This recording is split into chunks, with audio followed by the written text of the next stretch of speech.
everybody, it looks like it's live. We are waiting. Brent was, he just moved from Houston, I believe, to Austin. And so he doesn't have internet service. So he's waiting for his friend to come let him into his apartment so that he could get on the internet there. So he's just in trying to set that up.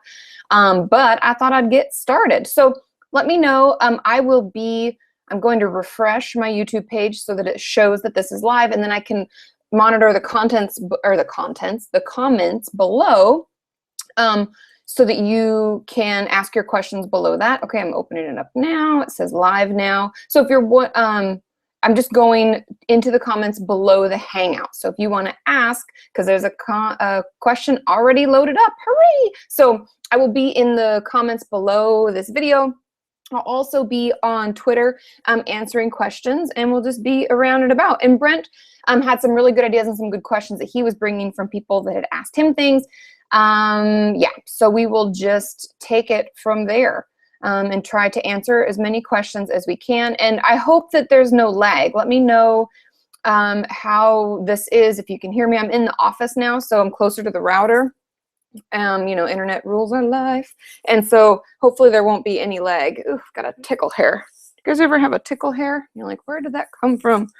I know you're somewhere. Okay, and it's so humid here. My hair is like a frizzmania. Okay, so before I get started, if any of you have not hopped on the Streamies, that's streamies.org, streamys.org, and voted for me. Yay, mental health on YouTube.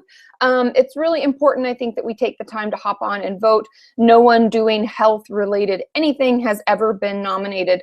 Well, they may have been nominated, but has never won a Streamy, and it's my goal to be the first one to do it. Yay, because it's not really about me, it's about mental health as a whole. It's about our community. It's about sharing how important it is that people do put out positive content from a professional point of view, and that it's not just me doing it. It's not just about me. It's about our whole community. So if you haven't hopped on, hop on and vote, and do it under health and wellness is the section. I know it's kind of annoying because then I'm up against, you know, people who do like workout videos, and I'm like, it's not the same, but that's how they do it. So if you haven't hopped on and voted, please take time to do that. And I'll put the link to the Streamies in the description once this is up and running. Thanks, Carly. She said she can hear me loud and clear. Yay. Okay, and I saw your question, Kiana, so I will get to that. And I wanted to just kind of give you guys an update. What's going on with me? You know, not that I'm that exciting. Trust me, I'm not that exciting. But I was talking to Molly, one of my viewers in New York, and I was planning on going out to New York next week for some business meetings, but we're still waiting to hear back, and I haven't got confirmation. So as soon as I know if I am going to New York, I will definitely let you know. You guys will be the, you know, after me, under knowing that I'm going and getting my flight plans, then I will let you know. But I was hoping to come out again because I know some people had tried to meet me at the meetup last time and happened to not see us or couldn't find us. And so round 2. So I'll let you know if that's happening, when that's happening, what's happening, because I don't even know yet. But I was supposed to, and then I thought about shooting out a thing, but I was like, I'll wait until I get all the confirmations, and I haven't. So that's what's happening with that.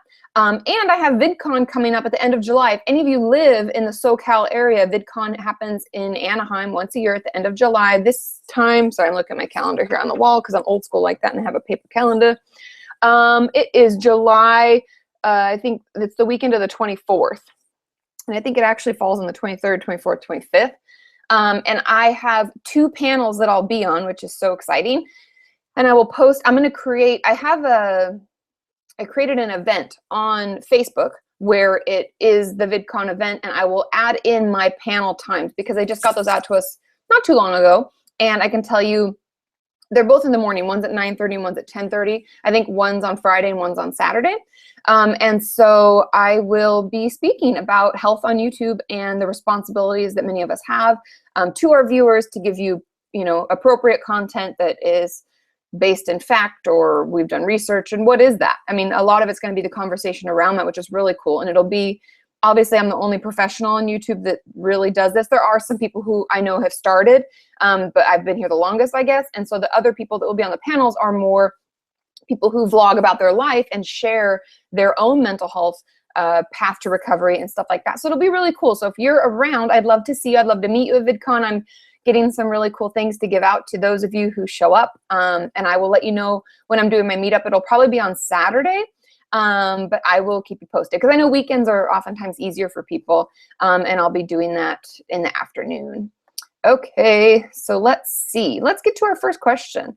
And I know, right, Carly? Paper calendars are, I don't know what I'd do if I didn't have it written down, like paddleboarding, mom's birthday.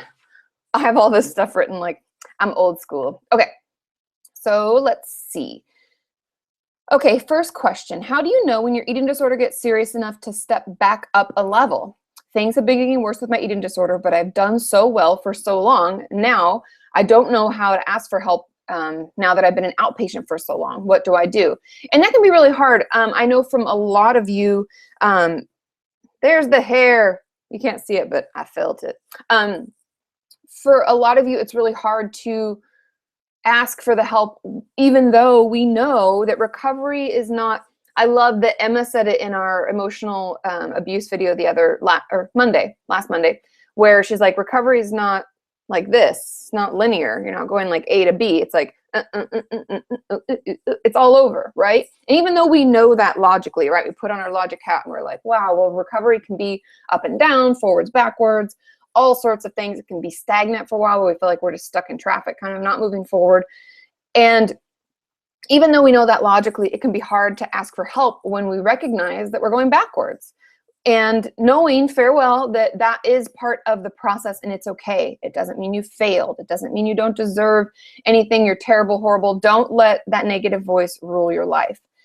The best thing that we can do, and the way that I've encouraged people to reach out for help, and it depends on your situation, whether you have parents or that are involved or not, and if you just need to call your therapist and make another appointment, what I would say, and what I encourage my clients to say, is that remind the people in our lives that are part of our treatment team or recovery support about the fact that recovery is not linear. And I would say, you know, recovery is a process. It's not perfection. And I've been doing really well, but I find myself sliding back, and I want to get a hold of this before it gets out of control. So I'm going to need to go back to inpatient, or I'm going to need to increase my sessions, and just being honest about it. I know it's hard. I know it makes us feel vulnerable. It makes us scared. But the truth of it is that being honest about the recovery process helps people understand where we're coming from and helps them to be supportive of us, versus us feeling like we have to hide the fact that we're struggling or lie about it, because we know that our eating disorder kind of takes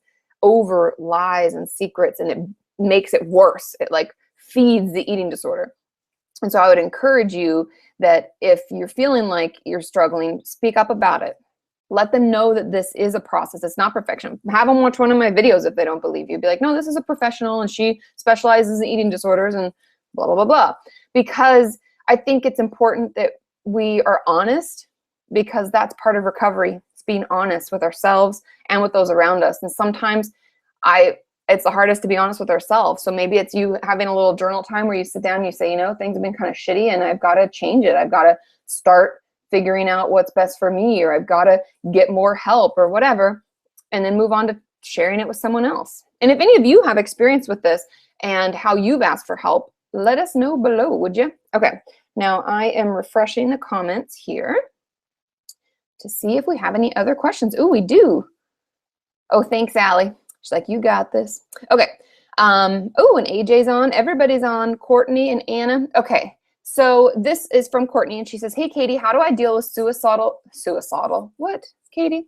How do I deal with suicidal thoughts constantly? They're just thoughts, no intentions to act on them anytime soon. I can't get counseling or therapy until September, and I don't know what to do. I feel alone and helpless. As weird as this is going to sound to say, suicidal thoughts are more common than we think, and it can be hard to manage. But since you have no intentions, you have no plan, you're not going to try to commit suicide today, I wouldn't allow the worry and the negativity in your head to get overwhelming, to like build up and be like, shit, I have to do something, I'm terrible, blah, blah, blah. Don't let that happen, because suicidal thoughts are very common. But what can we do to help them in the moment? I find a lot of it is getting support, whether it's on my website, creating a forum. I think there already is a forum about depression or suicide. Maybe not, because it can be a little hard for people, but calling hotlines, you know, leaning on your friends, making sure you get out of the house. A lot of it's going to be like opposite action, where the suicidal thoughts are like, don't do this, you're terrible. You know, I don't even know what it would tell you, but all sorts of negativity make you feel like you're hopeless, you're in a dark hole. And if you can act against that, if you can get out of the house, if you can do something instead, it can help lift your mood.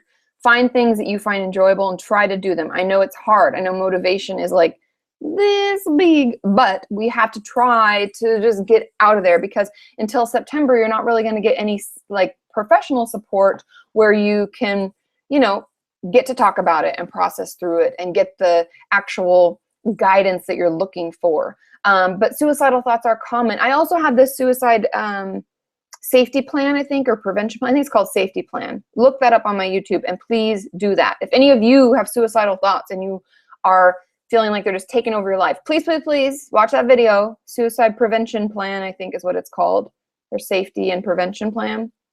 I don't know, but you can find it just by YouTubing Kati Morton suicide prevention or safety. It'll come up. I think I'm wearing a purple shirt. Anyway, please do that plan. Like, please prepare that, because sometimes it can take a turn for the worse without us even recognizing that it's going there. And so it's better to be prepared ahead of time for potentially getting bad. And there are groups on Facebook that offer support for this. I have a whole list of hotlines. If you're somewhere in another part of the world and you're wondering about it, you can go to katimorton.com under the home tab across. If you scroll down, it has, I think it's like helplines it's called or something. It's a whole page from them all over the world. So I would encourage you to do that. And like I said, reach out, talk to others. You're not alone in this. It's not something weird that you're going through that no one else has gone through. It's very common, and the sooner we start talking about it, the better. Okay, let's see. Yeah, and someone gave some really great advice. This is why I love our community. She's like, the question I just answered, someone said, do you have someone to talk to about them? I feel best when I'm able to discuss them with someone safely. It's the times when I feel isolated with the thoughts that they seem to get out of hand. Agreed. Okay, how come it's not reloading the comments? Okay, bear with me. We're about to reach 60,000 people, by the way. Woo! What? I have 59,849 I just saw. Sean is much better with the stats than I am. Oh, hey, Allie Bork. Oh, she's been around for so long. A lot of you, it's funny because a lot of you I've been in communication with for a really long time, and I'm like, oh, they're my family. I remember that person, because some people don't speak up all the time, and then I'll be like, oh, they're around. Yay. Now, she has to run to work, but she says, why are hugs so comforting to me? Like, I always want them from people in my life, people that I try to make a caregiver type whenever they're a mentor, friend, teacher, mom's friend, mom, etc. I always want a hug, and it's so comforting. I think I have attachment problems, but why hugs? A lot of times I find that people can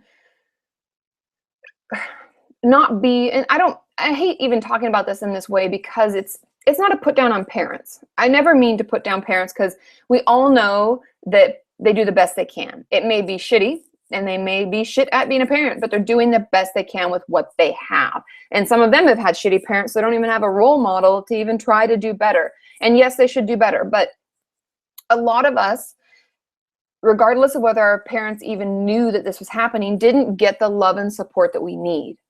And that can mean a lot of different things. That can be emotionally available, like having parents who listen to us, believe us when we tell them that we're having a hard time in school, ask us how our day was, ask us what we learned, show up at our games, just being available emotionally. And then there's the physicality of a parent, the rubbing on the back and the playing with your hair and telling you they love you. And a lot of if anybody has heard of the 5 love languages, it's an amazing book for couples, but I think it's an amazing book for people in general, because we need to have our love languages met. There are 5 of them that they talk about. Somebody can look that up, and if I remember, let me write a note. I'll put it in the description, because I hate when I say things and then I forget to put it, because I've got a lot going on, guys. I'm sorry. And the streamies I mentioned too. Okay, so anyway, so there are 5 love languages. I'll put the link after this upload, so you can look it up if you want, that we need to have met. And certain people have certain ones that they need more, or that show them love in the proper way. And it may be, Allie, that physicality, like the physical touch, they call it physical touch in the love languages, that's one of them, that's your love language, and you didn't get enough of it. And so when you find other people who could potentially heal that past hurt from not getting the love that we needed from the parent that was taking care of us growing up, we'll try to seek it out from them now to like fill that wound. And that's very normal because the brain is so fascinating in that it tries to keep recreating these same scenarios in hopes that it can fix the problem. Isn't that amazing that we're that adaptable? Our brain's like, no, I got it this time. We'll do it again. Start this relationship again. We're going to make this shit happen this time. And so it tries again. And so it gives us another opportunity to fill that void. And so my guess would be, obviously, I'm not seeing you in therapy, and I would encourage you to talk to your therapist about this, but that we're trying to recreate that relationship so that we can heal, because what we really needed from our mom versus words of encouragement was actually just physical touch, and particularly hugs, just feeling held, cared for, loved. That can be very important. I know that that's how I am. I'm a very physical touch person because my dad was a really big hugger, and all the people in his family, that side of my family, were, and I grew up very, very close to them. So that's something that I need, and I know I need it. And so sometimes you just want a big hug, or you just let them hold you for a bit so you feel like it's okay. Yeah, so don't worry, that's not weird. It's very normal, and hopefully that's helpful. Okay, I'm gonna check in on Brent because I know he was trying to get on. Okay, I don't see anything from him, so I think we're good. I'm gonna resend out the invitation. I like to sing sometimes. Okay. Boom, invitation posted. Okay, cool. So let's see. Oh, okay. Somebody is asking about going into residential at Castlewood Monarch Grove. Any advice or knowledge about their program? Now, the first thing is I don't have knowledge about their program. If anybody does, please respond to the comment that is below and let us know. I think a lot of how helpful treatment can be, inpatient treatment, is based on your willingness to get better and want to go, the actual desire to want to go, and the therapist they place you with. So I would encourage any of you, if you go to an inpatient treatment center or something and you get a therapist there, first of all, you're ready to go, you're excited, you want to recover, all that jazz, and it's taking you probably so long to get there.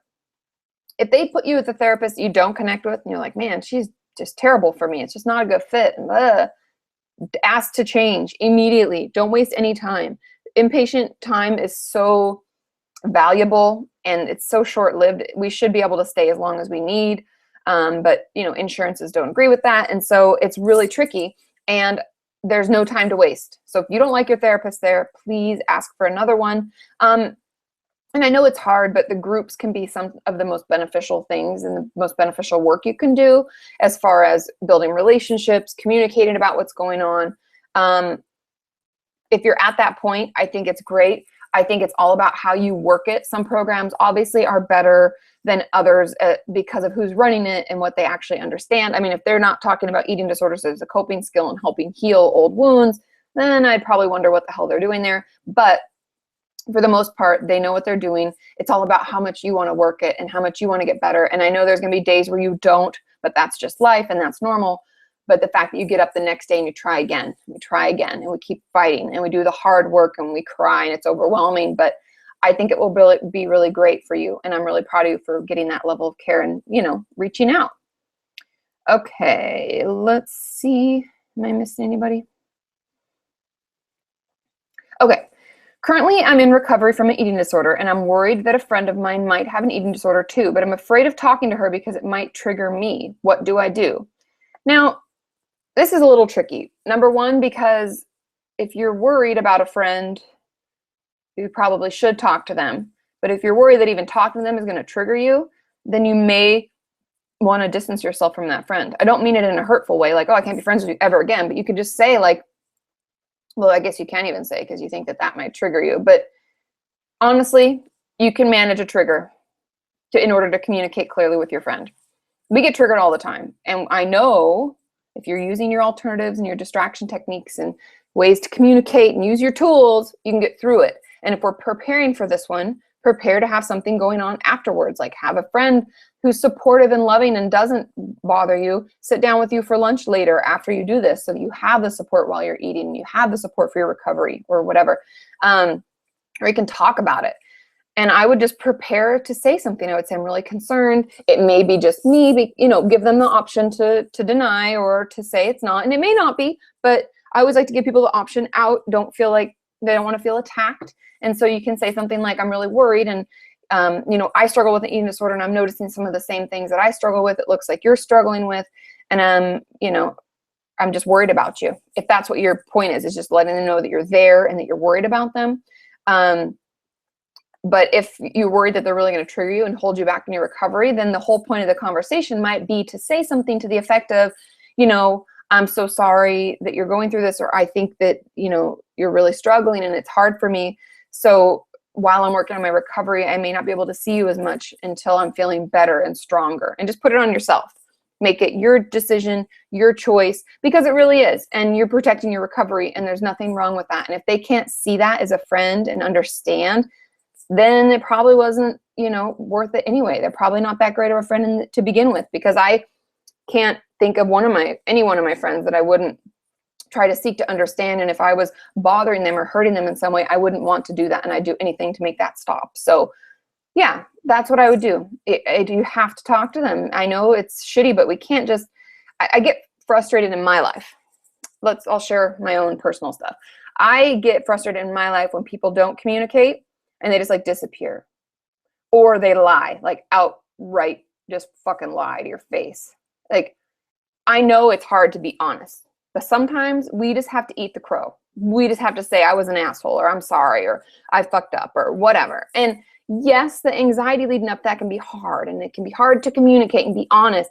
But I'll tell you what, 100 times out of 100, it's going to end up being better, because we either the person respects us more, and we respect ourselves more, and the whole relationship can grow and become more adult-like, which is a goal, I think, and clear communication. You then feel like you can communicate back and forth, which is what we should do.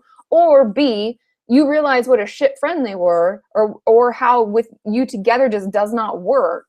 And you're better off to find that out sooner rather than later, when maybe they leave you high and dry when they're supposed to, I don't know, pick you up from the airport or be supportive when you're going through a hard time. And so either way, it's beneficial to communicate.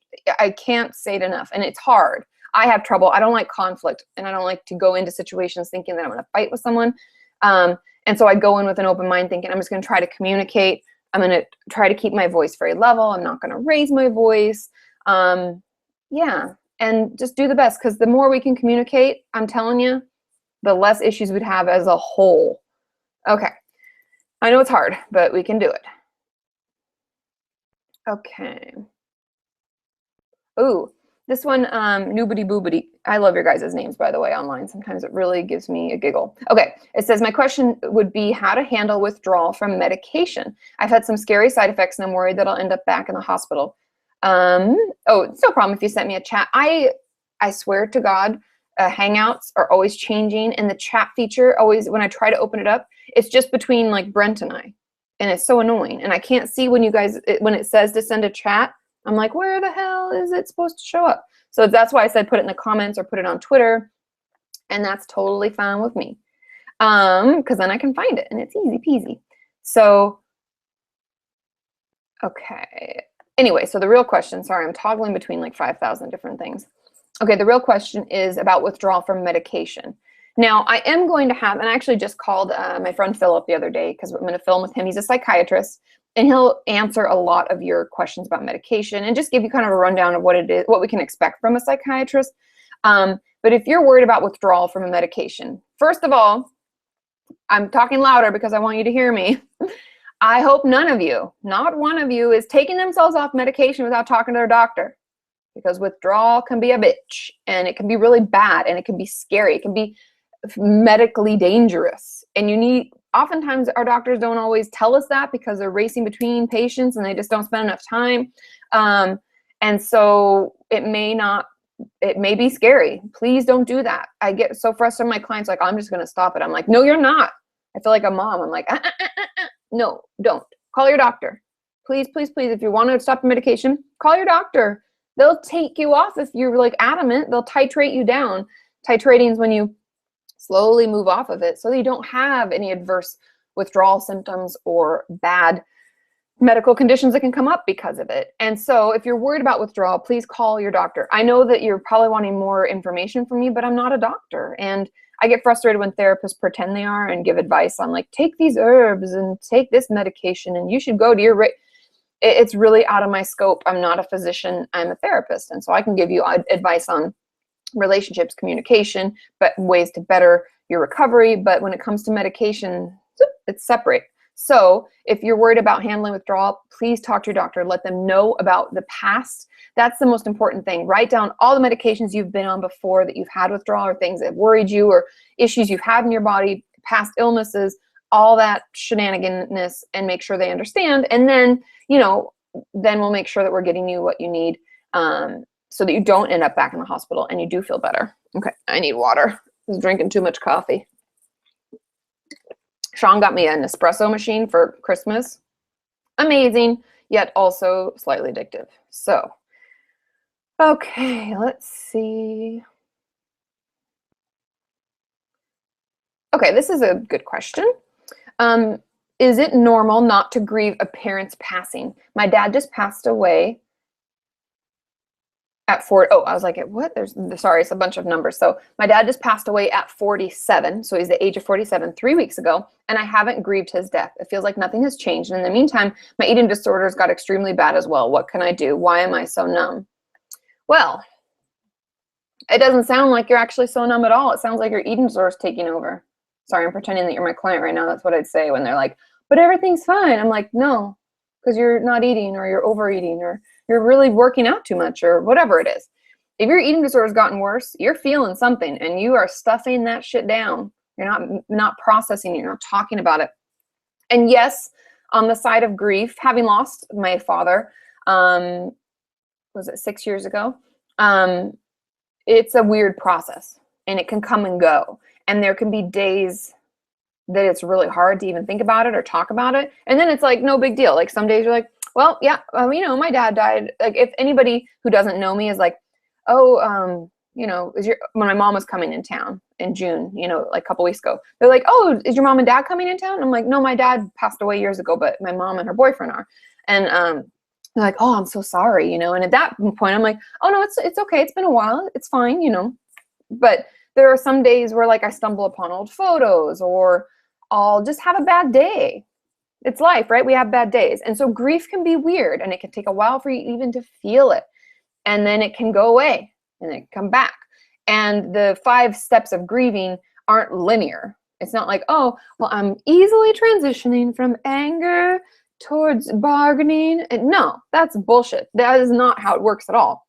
I had somebody comment on my 5 steps of grieving or whatever and say like, it doesn't work like that. And I'm like, I know, if you actually watch the whole video, you'd recognize I said that. But we go back and forth. We will feel really shitty sometimes and feel angry and be mad at them. Like when my wedding was coming up, I was like, you motherfucker, why aren't you here, son? And I was angry, but he'd passed away years ago, and I'd already gone through that phase and been in the like kind of acceptance process, and then I've moved back. And so know that grief is weird. It's like a chameleon. It's all over the place. It just depends on honestly how you're doing emotionally. And so my guess right now would be that you are stuffing that down and your eating disorder is taking over. And that's why it's getting worse, because it's your coping skill and you're having a hard time, even though you're not letting yourself emotionally recognize it, it's still there. And there's things happening. And that's why your eating disorder is getting really bad. So please reach out to a professional. Please get to therapy. There are even like grief groups. I didn't personally join one. I'm not going to lie and be like, I went to all these groups. I have done group therapy before in the past personally, and I found it extremely helpful. However, in the case with my father, I just increased my sessions with my regular therapist for about a year, and then titrated out, and then I did booster sessions as needed. And that was my path. But group therapy for grief can be really helpful, especially if we're having trouble putting words to how we feel. Okay. Let's see. Is Brent, is he okay? Oh, he's working on it. He says, not letting him connect to the Wi-Fi. Ah, what a mess. My iTunes won't let me download the mobile app for Hangouts either. We tried on his phone. Don't worry. He's working on it. No worries. That's what I'm going to tell him. And by the way, no worries is such a SoCal thing. I never used to say it when I first moved out here because it's not a Seattle, like a Washingtonian thing. We didn't say that. But then when I was in school, everybody would be like, oh, no worries. And it's a thing. It's like a thing here. And every once in a while when I say it, I'm like, oh, you're so SoCal. But I have been here for like 13 years. So embrace it, Katie. Okay, dokie. Let's look at some chatter. I'm gonna refresh because I don't know if they populate on their own. Oh, I guess they do. It says 52 seconds ago, so I think it's ready. Okay, this is from Allie, and Allie has been so great. I want to give her a little shout out because she created a wonderful. I don't even know what you call them. It's not like a meme, but it's just a postcard kind of thing of me that she posted online about the streamies. And if you haven't hopped on and voted, please vote. I'm hoping that this year or next year, someone in the mental health field, hopefully part of, our community, can be nominated and maybe win a streamy. Wouldn't that be awesome? I'd be like, health online, what? Because nobody, no other professionals are like really doing it. But go onto the streamies.org, Kati Morton channel, and health and wellness. If you haven't done it, do it. But Allie put together like a really cute thing for that and promoting it and put it up on all her sites, and it was just wonderful. So thanks for that, Allie. That was really sweet. And you're really good at that stuff. I am terrible at that stuff, by the way. So I'm like, teach me your ways, great master. Okay, so Allie asked, I need help knowing how to transition into a healthy marriage when you have a history of child sexual abuse. When it comes to that aspect of a relationship, I just can't. And I don't want to feel this way. Courage to Heal workbook towards the end. It's like one of the last chapters. I think I even have a video on this. I'm sure you watched it, Allie, but I'm just saying that I think for any of you who are new to my channel, welcome. And there's a video on healing from past sexual abuse. Yeah, anyway, if you, in my Pinterest, I've been working on Pinterest like a mofo, you guys, because I'm really bad at it. And my mom taught me. That's right, my mother. She's a Pinterest maniac. What is it with moms and Pinterest? Huh? I'm like, I don't get it. I don't understand. I'm not like building a house or baking cookies all day. But she's like, no, make boards specific for what you think people would want to look for. Like this, for instance. And she's like she knows Pinterest, like a ninja. So she's a Pinterest ninja. Anyway, so I created different boards, and one of them is abuse. Because she was like, well, these are all different than these. Don't put those in there. Take them out of there and put them. So if you've been like, if I've been totally clogging up your Pinterest, I apologize. But I created a board called Abuse, and I think all the videos for that are in there. And I just started a new playlist on YouTube of abuse, but I haven't got all the videos in it yet. It's a lot of videos. It takes a lot of time. But I'm like schwitzing, you guys. It's so humid in LA. I can't even deal. Okay. So anyway, if you haven't checked out that video, check that out. But when it comes to overcoming abuse and having a loving marriage relationship, all of that, I cannot emphasize enough how important communication is. If it's hard for you to say it, just like, hey, honey, it's something I want to talk to you about, then therapy.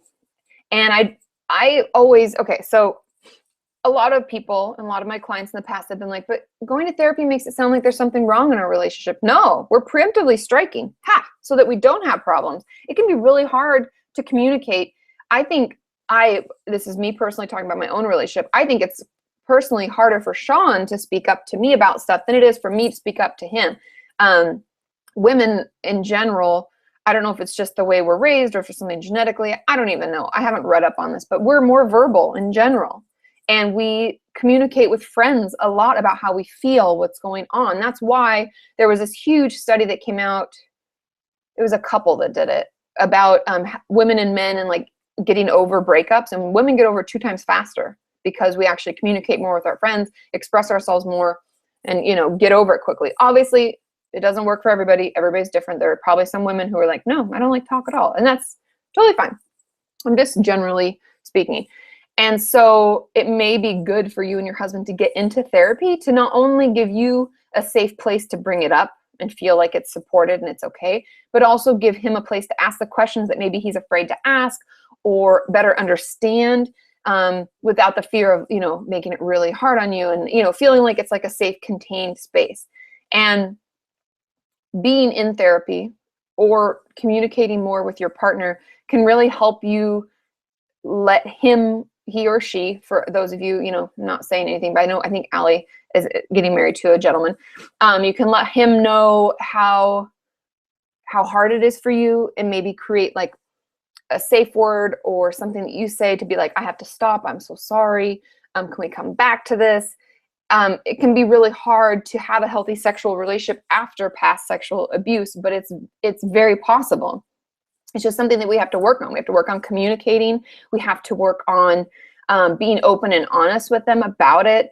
I think it's hard and it's a process, but it's your own process. And the sooner we start communicating about it with our partner and saying like, hey, this is really hard for me, or I love you, don't take this as I'm not attracted to you, or I don't love you, or I don't want to have sex with you, or I don't want to be intimate with you. It has nothing to do with that. It's me and my own process, and we have to start and stop a lot.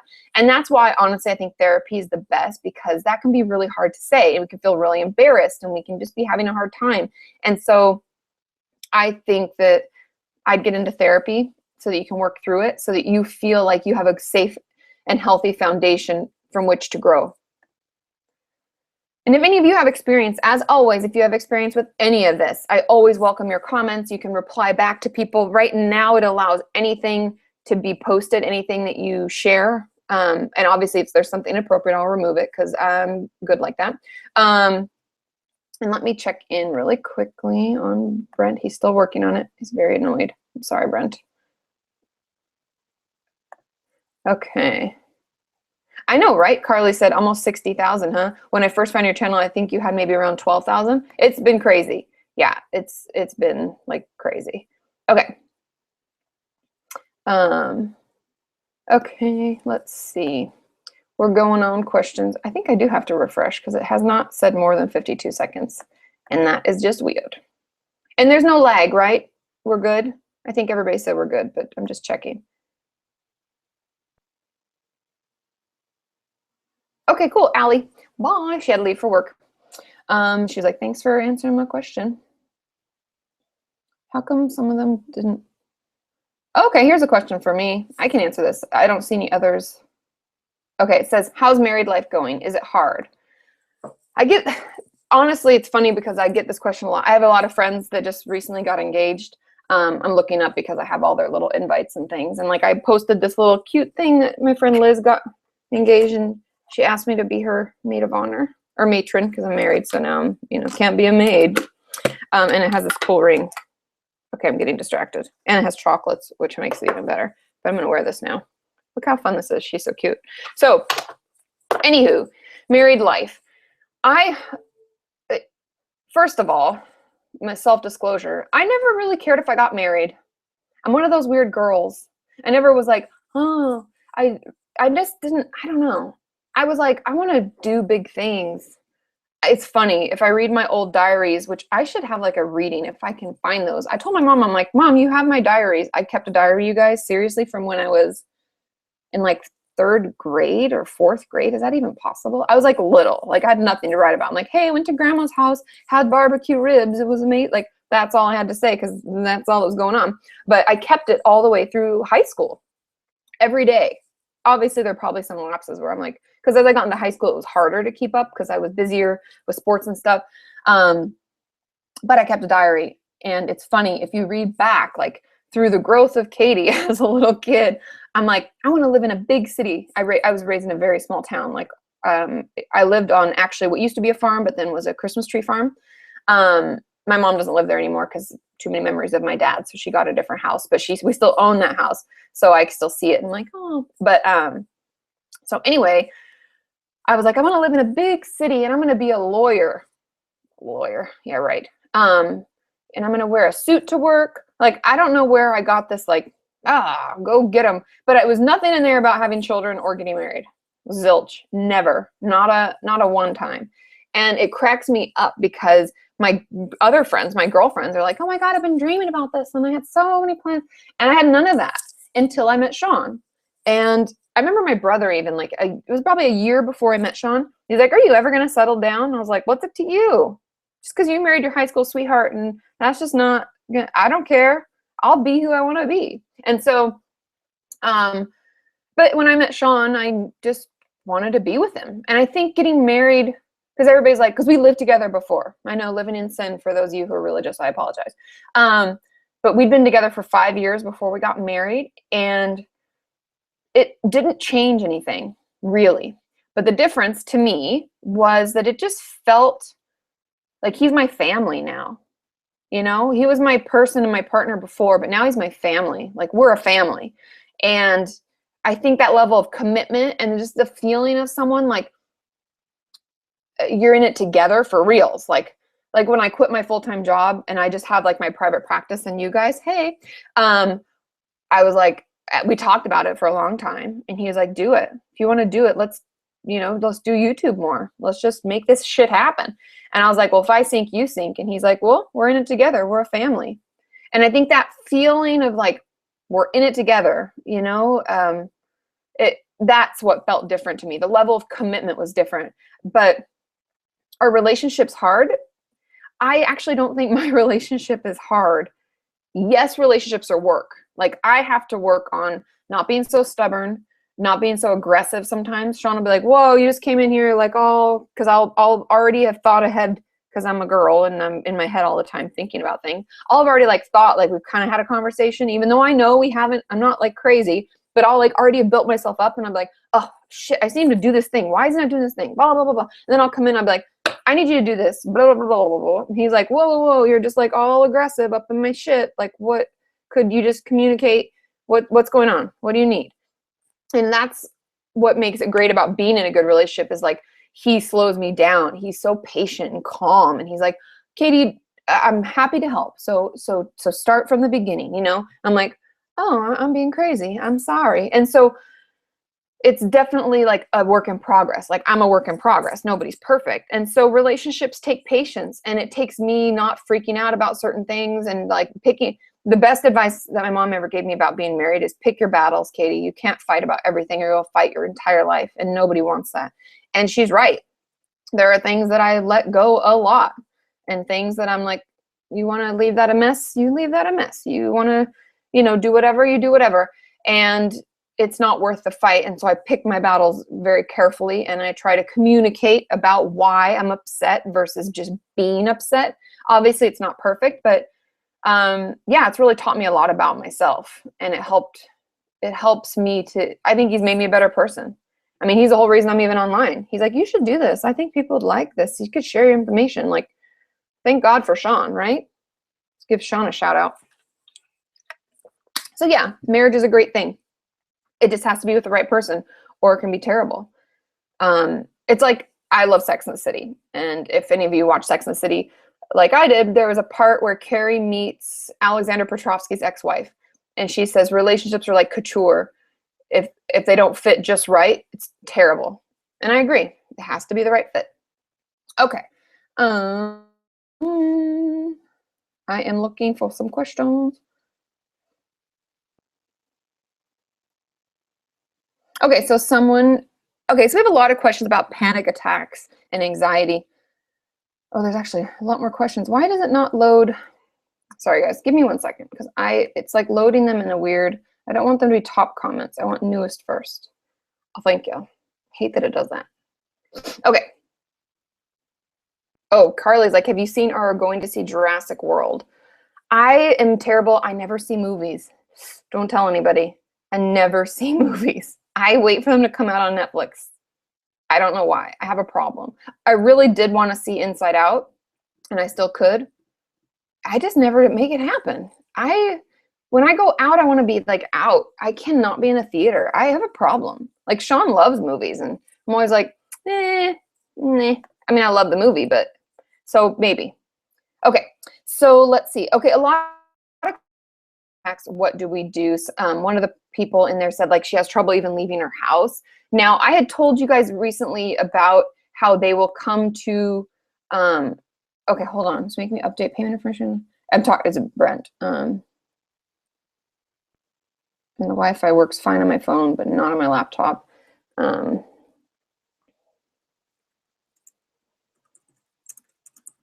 Okay, sorry guys. I just want to make sure that I'm communicating with him, because he would really like to talk to you all. Okay, so when it comes to panic attacks and anxiety and feeling like you can't leave the house and it just gets really overwhelming, check out my video about agoraphobia. I know that you may not be struggling with that, but I talk a lot in that video, and even the one after, like the difference between social anxiety and agoraphobia. I think it's like social anxiety versus agoraphobia is what it's called. They look very similar, and I release them 1 week after another.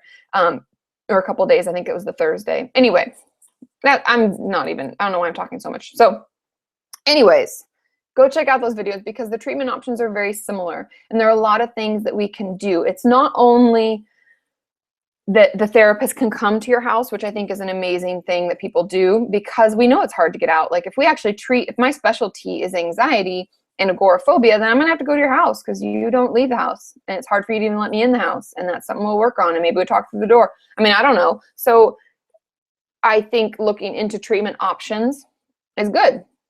Even if it's hard to leave the house, you don't have to leave the house to look into stuff. You're watching me right now, aren't you? Hey. So you can get online. You can research things. You can find out, and people will come to you. As far as managing your panic and anxiety, a lot of it can be helped with medication. I'm not saying that medication is the end all be all because therapy, I think, is best. And there are therapies that are the most helpful for anxiety. I talk about them in the agoraphobia video, but CBT, as I always reference, because it is so short term and it does try to work on change, because a lot of our anxiety is built from really firmly held beliefs that aren't based in fact. And so it'll help to correct that and help you move past it.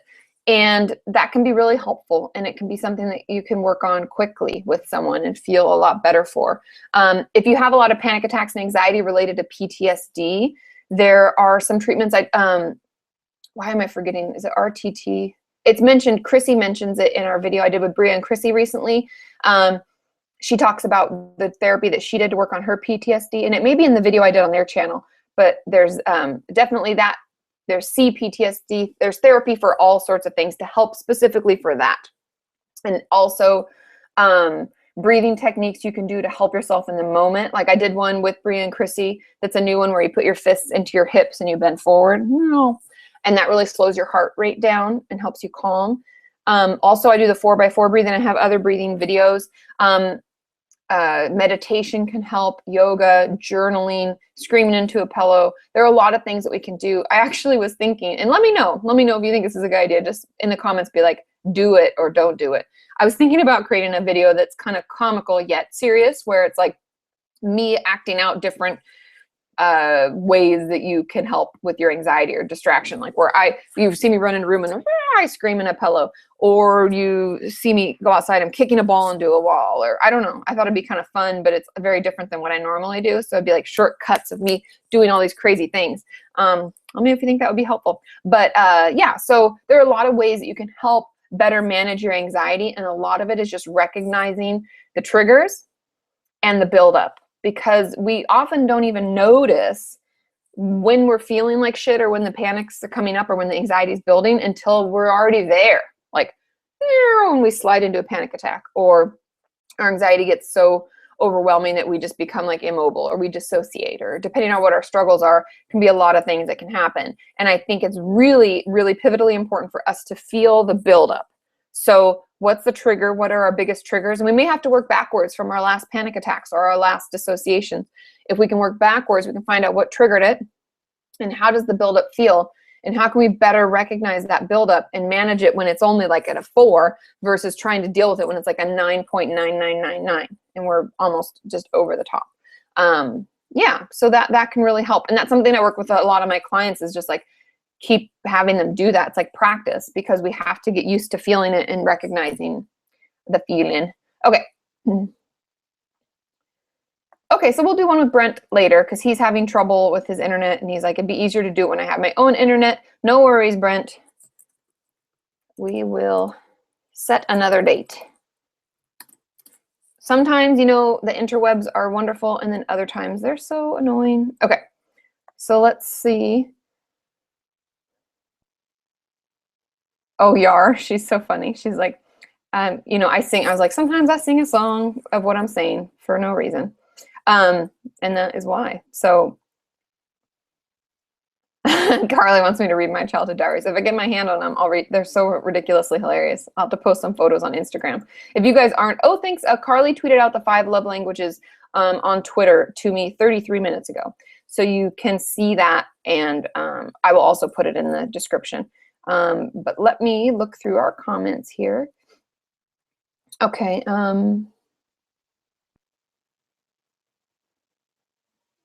Okay. Okay, this is an interesting question. I did talk about this. This is from Hopeful for Life, and she says, on the topic of medication, do you think that medication for binge eating disorder is okay? My psychiatrist wants to put me on Vyvanse. I deal with EDNOS and I'm overweight, and I worry about it triggering my restriction. I'm excited to start it so I'll lose weight. Now, I talked about this in an old video. It was when, was it Vyvanse or something else? It was when it first got approved. And one of the psychiatrists I work with was like, look at this shit they sent me in the mail. Because they send things in the mail to be like, do you have someone with binge eating disorder? You should put them on this. It's pharmaceuticals, you know, they're just like pushing their shit. And he was frustrated by it, and we had a little vent session. And I'm going to give you my professional and personal opinion at the same time, because they're really the same thing. Yes, it can help. Medication can definitely help. And if you are at the end of your rope and you're like, I don't know what to do, I've tried everything, I am working so hard and it's getting a little better, but it's still just like the cravings and the night binges and all of this, whatever, is just too much. Like, I am just losing it and I just can't. And I feel like I'm working so hard and I'm like sliding backwards. So medication can save you from that. And I think it's a short-term help. I want to say that again. It's a short-term help, because medication doesn't fix anything. It only fixes the symptom when it comes to this. When it comes to maybe depression or anxiety, it's something that we may have to be on a long time, because it's whatever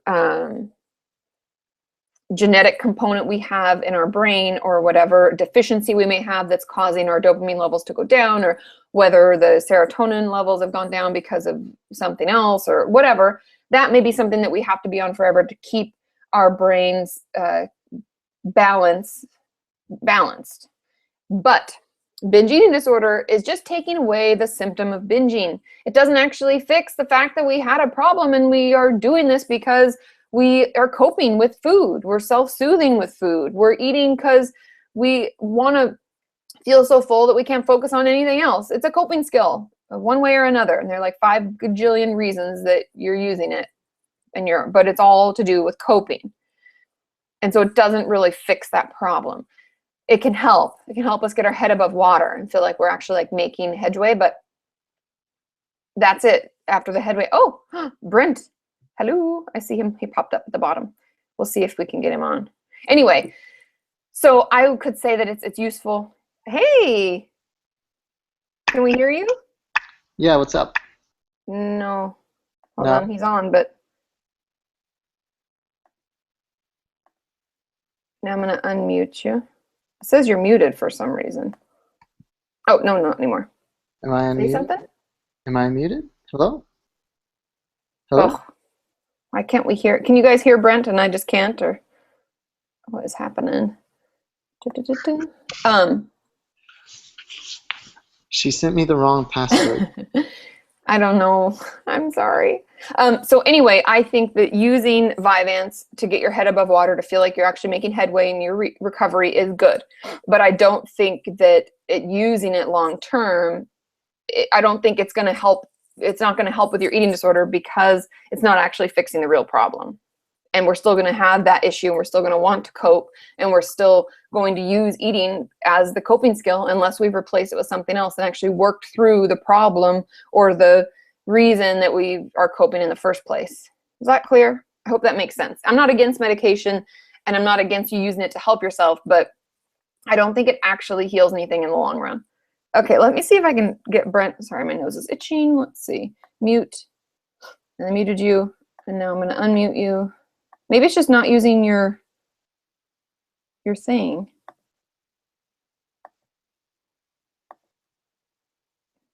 Sorry, guys. Technology. So annoying. It says you're good to go. It's so weird. I don't understand.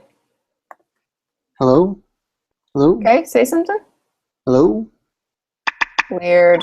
I don't even hear. Do you guys hear him? I'm gonna get on Twitter and see if it's just me. Am I just being weird? Oh, Carly says she could hear you. So what's going on with my thing then? Shaziki.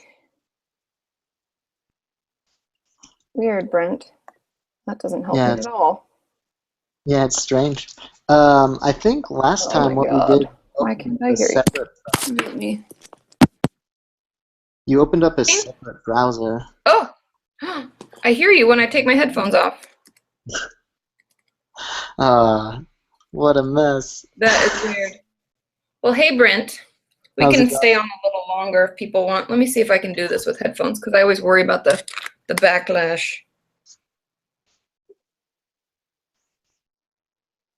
What is with the headphone? It didn't work.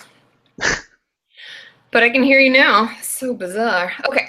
So, do you want to tell them a little bit about yourself? What you do, who you are? For anybody who's new and hasn't met you. This is Brent. Well, my name is You're an OG. You've been yeah, around for a long time. and well, just to put it into perspective, my first video that I saw of Katie's was her original PTSD video, Oh way yeah. back, In way the back. winter time, I'm wearing Yeah, like a jacket. yeah. So it's been about 2.5 years now that we've Mhm. been together. Wow. I've moved from Oklahoma to Texas after I graduated school, Yeah. and now I'm just kind of doing me. Mhm. But we were talking on Twitter, what, like 2 months ago, Yeah, probably? We were probably. planning this. When you were And, like planning the move and stuff. yeah, whenever I was planning to move from Houston back to Austin, and I have a lot of experience with the different levels of care, so I. Mm-mm. Uh-oh. He's frozen. Is he frozen for you guys? Uh-oh. Come back, Brent. I've been trying to figure this out for an hour. I know. I'm sorry. You're No, there, you're. but it just froze up. Uh-oh. Okay, so when you come back, just start talking. So I know that Brent and I had talked about different levels of care because he's experienced, oh, there you are. He's Yeah, experienced different levels of care. yeah, it lagged. Yeah, it's okay. Okay, That was my cool. problem last time. It's Okay. all a big lag. I mean, we both have Time Warner, so. I know. Time Warner, son of a. Uh, and I tried to get the fastest internet available. I have the 300 meg, which is their fastest internet, but It's still, I know, right? Like, why can't I be in my other room, like less than, I don't know, 50 feet from here? And it's like, why? So stupid. But okay, anyway, so you've experienced a lot of different levels of care. yeah, I've been all the way from like just normal like psychotherapy to group therapy to DBT group into IOP and PHP, all the way up to a crisis intervention center. But I've never been like fully residential. Uh-huh. And so So I get a lot of questions about how to know when you need to move into a higher level. mhm. Could you give a little insight into how you'd made that decision? Like what worked for you when, what made you decide when you needed to go where you needed to go? It was a combination of things. My therapist, who was a intern at the university, was moving back to where she was from after she got her doctoral. So I was terminating therapy, but Mm-hmm. I felt like I needed more support.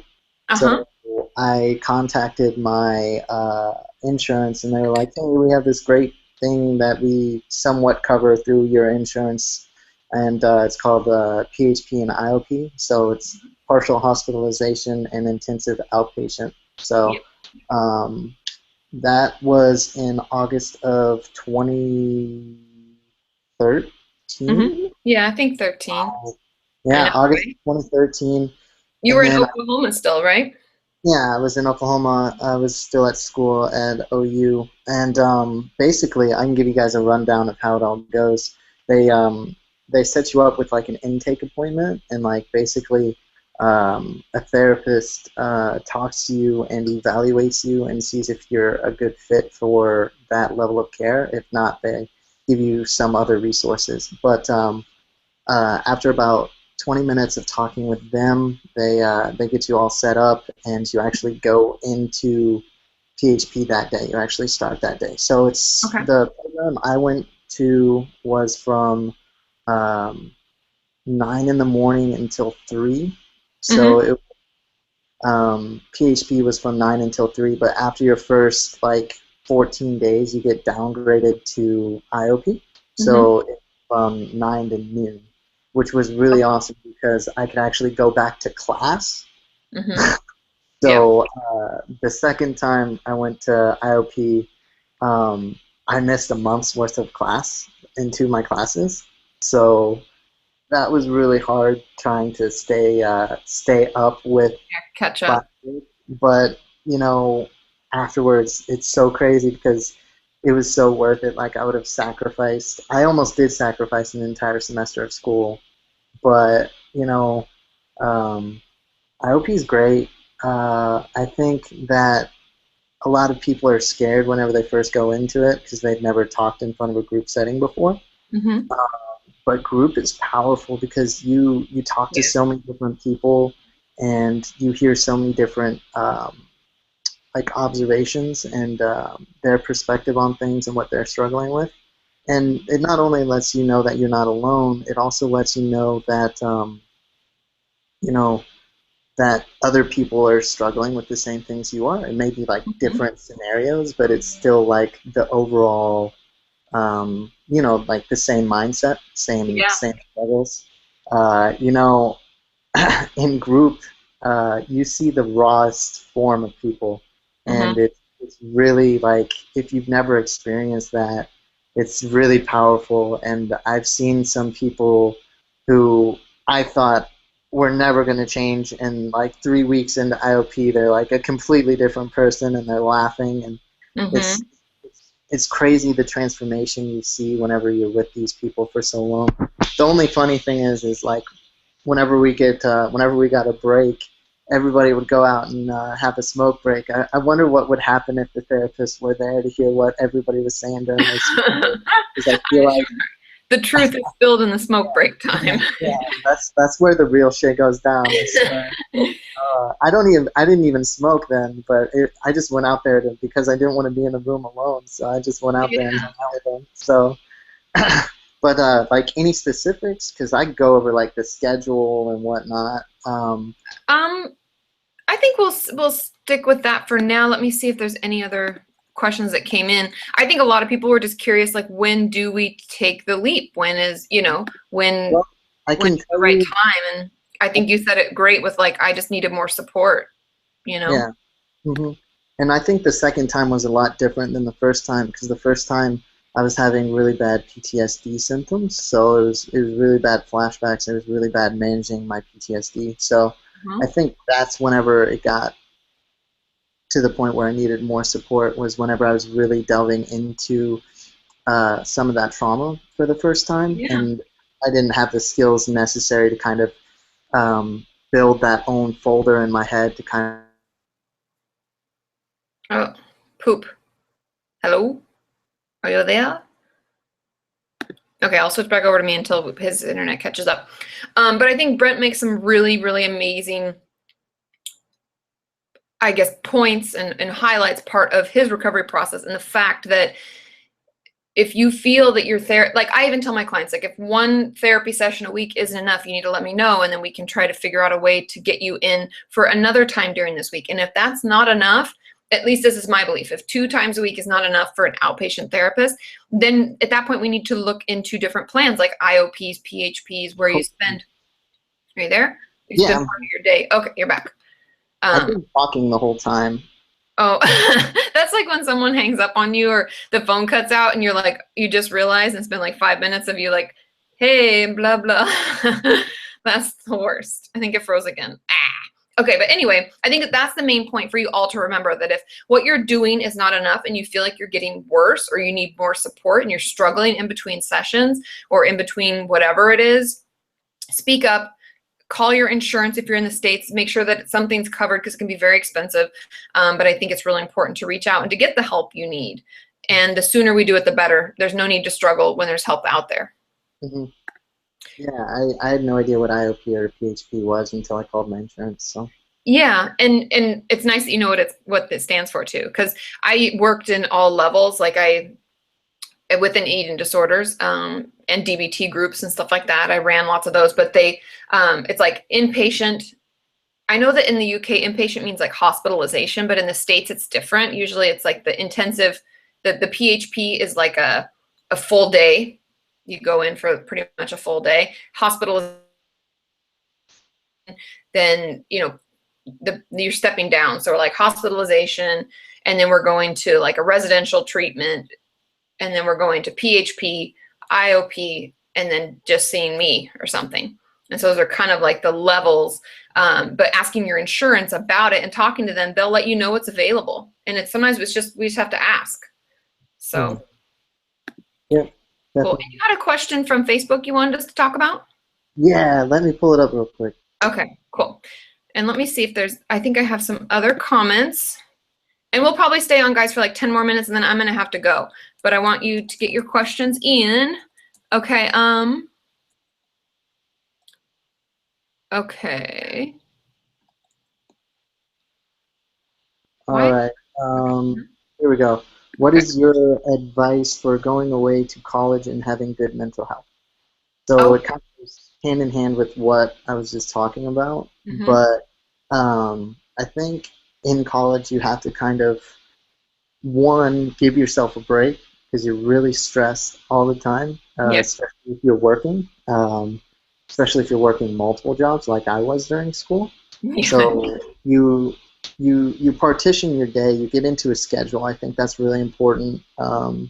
You find a schedule that works for you, and you balance your time between studying, going to school, having fun, and just generally like coping with whatever you're dealing with. Mm-hmm. I finally found the right formula my last semester in college with like Uh-huh. too much stuff. So it's just a process like anything else. Uh, Yeah. and I think the number one thing with college and mental health is giving yourself a break, like letting yourself off the hook because you're dealing with so much stuff that it's really kind of hard to keep it all together all the time. So you have to allow yourself to have those bad days because they're going to happen whether you want them to or not. Yeah. No, and I couldn't agree more. I always tell my clients, I have a lot of questions, especially because I've had clients that do go away to college, and how do we prepare for that? Um, Number one, get a treatment team on board. If you're moving away, if you're going away from where you are and you're having to leave your therapist, behind, also talk to your therapist and ask like, hey, can I still see you when I come home for summer and Christmas? Because I have a lot of clients who I do that with, and I think it's important for you to have continuous support. And I can, your therapist, like your local therapist you're seeing now, can still be in touch with your therapist there so that they're not, missing out on all the work you're doing while you're at school. But get those appointments already in the books before you even go, so that you don't have an excuse. You don't get so busy and wrapped up in stuff that you don't have time to make it before you get there. Get another treatment team on board. And I think that Brent's comment about keeping a really good schedule and having a schedule is really important. Not only for a lot of my clients, like fitting in sleeping and eating at certain times is very pivotal to recovery. And I'd even say for everybody, for myself, for everyone, eating is important, sleeping is important, because then we feel like shit if we don't get that under control. And so having a great schedule for that is really important. And figuring out, like, I don't know if you think this, Brent, but I felt like school, a lot of the stress things with college was just learning how I learn best. Like, how long does it take me to actually read and digest information? Like, I'm different than other people. And is it best if I flashcard this, or is it best if I join a group? Or I think trying that stuff out and figuring out how best you study will help you be more successful in general, help you be, you know, able to do more in a shorter period of time. You can just, like, I don't know. Did you find that? I found like it took me a while to figure out how I even learn. Yeah, I think that's like the first 2 years of college is Yeah, figuring seriously. out how you learn, and Mm-hmm. then after that, once you get into like your major, then Yeah. you kind of feel comfortable with the material you're learning to a certain level. And then at that point, it's really just figuring out what the professor expects from you. So, you know, I was in a heavily intensive writing major, so I just figured out what they liked from the essays that I wrote. So as soon as I found that, that's whenever I really started getting comfortable with where I was in school, and my grades got a lot higher. But I think you're right. I think just finding the best way that you learn new things is really important. I know for me, it was just doing it, just not procrastinating and doing it. Because you're going to want to procrastinate until Sunday night, and then you're just like, I have like 2 months of stuff to study for, and my midterm's on Tuesday, and there's no way. No, it's true. And we always put stuff off. And even in life, like now as an adult, and I use quotes because I never feel like an adult. You know, like, is that normal? I think that's normal. No, I do it all the time. I'm an adult. I've adulted somehow. I can't adult. There's like things in life I put off. You know, but I find that I feel like mood-wise, I feel better when I've accomplished some of the things that were on my list. Not all of them necessarily, but I think that goes for everyone, that if we have a list of certain things we're supposed to accomplish, they say maximum 7 things a day. 7. Don't go past that. And you'll feel better. Like, it helps you build your self-confidence. It helps boost your mood. It makes you feel accomplished and good. And so I would encourage any of you out there who are feeling like, oh, I just can't keep up with stuff. I just can't do this, blah, blah, blah.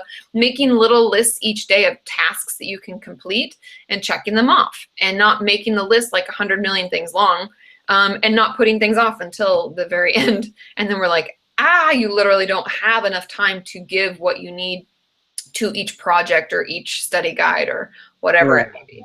Yeah, and just one last thing. I wish I would have enjoyed college a lot more, because now that I'm graduated and I live next to a university, and I see kids just like blowing their time, like not using it, like just wasting it, I'm just like, go out and enjoy yourself. Like, that's the number one thing. You're in school, first of all. That means you have the excuse that you're in school. Even if you work, you can still use the excuse that you're in school. So do it. And like, just do it. That's the number one thing that I got to tell everyone who goes to school. You're in school for a reason. Enjoy it while you're there, because as soon as it's over and you have to adult every day, it's different. And you have bills that are in your name, and you have to pay them, and it's not fun. Nope, it's true. And that is some of the best advice. It's funny because when you're in school, you feel like, oh, I have so much to do, and oh my God, and I can't go out, and blah, blah, blah. But yeah, that you, like, this is your last hurrah. Like, do it. Try that thing. They're like, we're going to go surfing at midnight. Like, do it. Have fun. Do whatever. Like, it's the one time you, like, your excuse. I remember, this is so silly that I even remember this, but I remember meeting people, I don't know, I was at a party or something, and it was like right after I graduated from undergrad, and I didn't know when I was going to go to grad school, because I took a year off to study and take my exams and stuff. And I was like, somebody said, oh, so what do you do? And I'm like, I don't know. I was a student for a long time, and now I'm a potential new student. I didn't know. I was like, because I just started, you're like, what do I say? Should I have business cards? What is life? What's happening? I thought about that, like just carrying around like 10 or 15 business cards, just like, I don't know. I've totally thought about it before, though. It's so true. It's like, it's so funny. I mean, it's just a funny time in life, you know? So enjoy. I agree. But, okay, so I'm going to cut us off here, because I'm going to have to go in like 10 minutes, and I want time to talk to Brent after. So thanks all for watching. And if you haven't checked out, you still post videos? I know you usually let me know when you do. I do.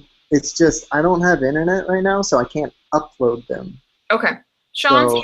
Hey, Sean. What up, Sean? Hey, how's it going? What did we get? Not bad. Oh, our camera. Yeah, new camera. Oh, we got a new camera. Hey, actually, it's not mine. It's for Sean's work, but how's it going, Brent? It's a 360. Not bad. Not bad. He didn't know we were live still. Okay, but anyway, so if you haven't checked out Brent's channel, you have videos that are backlogged that I think are really insightful. Oh yeah. And I'll put the link to his channel below. I don't think they can see me actually now, but I'll put the link below in the description so you can check Brent out. And hopefully we'll hear more from you, you know. Can you not do that right now? Sorry, can you go? Yeah. Yeah. Sorry. And yeah, so thanks for being on. I'm sorry it took you so long to get online. No, it's my fault. The internet. Password. And I'll be in the comments later too as well, you guys answering questions. And I will see y'all on Thursday. Bye.